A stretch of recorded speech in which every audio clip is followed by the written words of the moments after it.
இன்றே டவுன்லோட் செய்து உங்கள் ஃபேவரட் ஷோக்களை என்ஜாய் பண்ணுங்க. அவங்க அப்பாக்கு உண்மை தெரிஞ்சு இவங்களை வீட்டை விட்டு துரத்திட கூடாதுன்னு தான் முருகன் ஐஸ் வைக்க மாலை போட்டிருக்காங்க. என்ன சரிதானே? என்ன சொல்றீங்க? என்ன எனக்கு எதுவும் தெரியாதுன்னு நினைக்கிறியா? எல்லாமே தெரியும். என்ன தெரியும்? நீ புள்ளத்தாச்சி கிடையாது.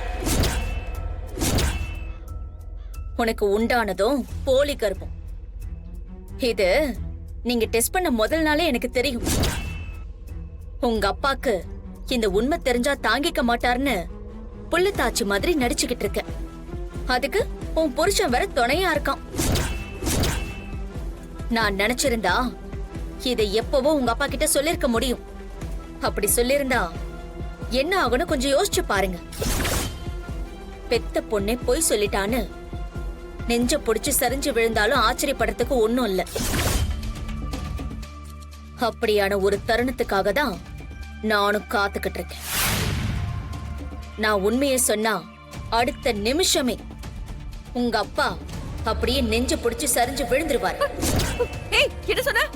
ஏய், ஏய், என்னடி கைய ஒசத்திட்டு வர?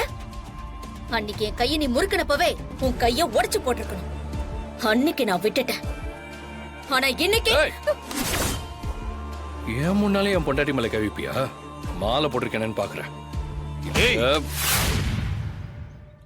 என் தங்கச்சி முன்னாடியே விரல நீட்டி பேசுறியா நீ? இந்த மாதிரி மிரட்டுற வேலை எல்லாம் வேற எங்கேயாவது போய் வச்சுக்கோ. அண்ணே, அண்ணே,